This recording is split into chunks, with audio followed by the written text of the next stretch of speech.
এখন ফুলাম গামোচাৰ দাম কিমান হ'ব পাৰে? 200, 300, 500 বা 1000 টকা।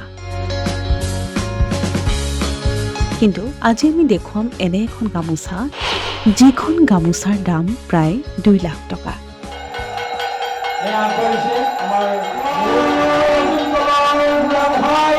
কাৰণ এই গামোচাখন নহয় এখন সাধাৰণ গামোচা। দেৱবস্ত্ৰ নামেৰে নামাঙ্কৃত এই বিশেষ ফুলাম গামোচা। থলুৱা শিপিনীৰ দ্বাৰা তৈয়াৰ কৰা এখন ফুলাম গামোচা 2,45,000 টকাত বিক্ৰী হ'ব পাৰেনে? বিশ্বাস কৰিবলৈ টান যদিও এয়াই সত্য। মঙলদৈত এই গামোচাখন বিক্ৰী হৈছে 2,45,000 টকাত।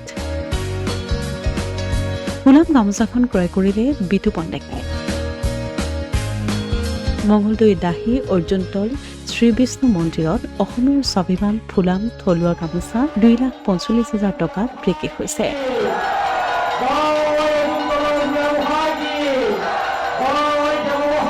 দেৱবস্ত্ৰ নামেৰে নামাঙ্কৃত এই বিশেষ ফুলাম গামোচাখন মঙলদৈ বিতুপন ডেকাই নিলামযোগে ক্ৰয় কৰে।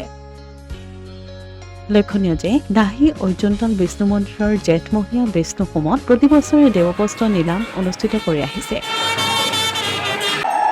প্ৰকৃততে এখন ফুলাম গামোচা অধিবাসৰ দিনৰে পৰা মন্দিৰত বিশেষ পূজা অৰ্চনাৰে থাপনা থাপি দেৱবস্ত্ৰ হিচাপে ৰাইজৰ মাজত দ্বিতীয় দিনা নিলামত এৰি দিয়া হয়।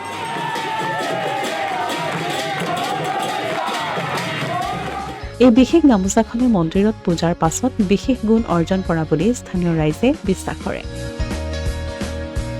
আৰু নিলামত ক্ৰয় কৰিবলৈ হেতা ওপৰা লগায়। প্ৰথমে দেৱবস্ত্ৰখন 15,000 টকা দি এজনে নিব বিচাৰিছিল যদিও পিছত তেওঁলোকৰ সংখ্যা বেছি হোৱাত শেষত 2,45,000 টকাত দৰং জিলা পৰিষদৰ সদস্য বিতুপন ডেকাই ক্ৰয় কৰি নিয়ে।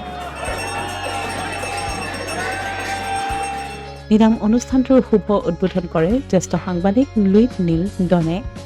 আচলতে এই অৰ্জুনতল বুঢ়াগোসাঁইৰ এটা অগাধ বিশ্বাস মোৰ আগৰ পৰাই আছে আৰু সেই বিশ্বাসটো আগত ৰাখি আচলতে আমাৰ যি দেৱবসন যিখন দেৱবসনখনৰ প্ৰতিষ্ঠা মোৰ ঘৰত প্ৰতিষ্ঠা কৰিবৰ কাৰণে আচলতে এটা ইচ্ছা আছিল। কিন্তু ইচ্ছা থাকিলেও নহ'ব, যেতিয়া বুঢ়াগোসাঁই নিজে যাব লাগিব আমাৰ ঘৰলৈ, এই গতিকে ঘৰলৈ যেতিয়া যাব ইচ্ছা কৰিব তেতিয়াহে যাব পাৰিব।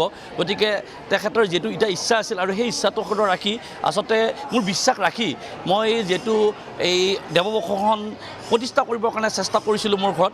আৰু ইয়াৰ আগতেও মই দেৱবসন মন্দিৰৰ পৰা মোৰ এটা বহুত বিশ্বাস আছিল আৰু সেই বিশ্বাসটো মই আজি দৰাকল ৰাইজৰ এজন জনপ্ৰতিনিধি হ'ব পাৰিছোঁ। এইটো মোৰ তাৰ আগতে মই ইয়াতকৈ ডাঙৰ প্ৰাপ্য এটা পাই থৈছোঁ, মই ফল এটা লাভ কৰিছোঁ মন্দিৰৰ পৰা। সেই মন্দিৰৰ প্ৰতি মোৰ বিশ্বাস আছিল। তেতিয়াই ভাবিছিলোঁ যে মই দেৱবসনখন এবাৰ আমাৰ ঘৰত প্ৰতিষ্ঠা কৰিবৰ কাৰণে, মন্দিৰৰ বুঢ়াগোসাঁই প্ৰতিষ্ঠা কৰিবৰ কাৰণে এটা ইচ্ছা প্ৰকাশ কৰিছিলোঁ। আৰু তেতিয়া আজি মই এই আচলতে গৈছিলোঁ। প্ৰথমতে মোৰ হাতত হ'ল এতিয়াতো মোৰ হাতত পইচাই নাই, কিন্তু মই তথাপিতো এটা ইচ্ছা আছিল। মই সুধি লৈছোঁ যে এতিয়া কেতিয়া এইটো 1 বছৰৰ ভিতৰত দিব পাৰি। গতিকে মই এটা ভাবিছোঁ, গতিকে 1 বছৰৰ ভিতৰত মই লগে আজি দিব লাগিলে হয়তো মই ডাক মাৰিব নোৱাৰিলোঁ হয়, কিন্তু ইয়াতে যদি দিব পাৰি 1 বছৰৰ ভিতৰতে, গতিকে মই সেই চিন্তা কৰি লগে মই কোনো শক্তি কেনেকুৱা ধৰণৰকৈ মই মাজতেতো যেতিয়া এবাৰ ভাবিছিলোঁ 1 লাখ টকালৈকে এটা সীমাবদ্ধ ৰাখোঁ।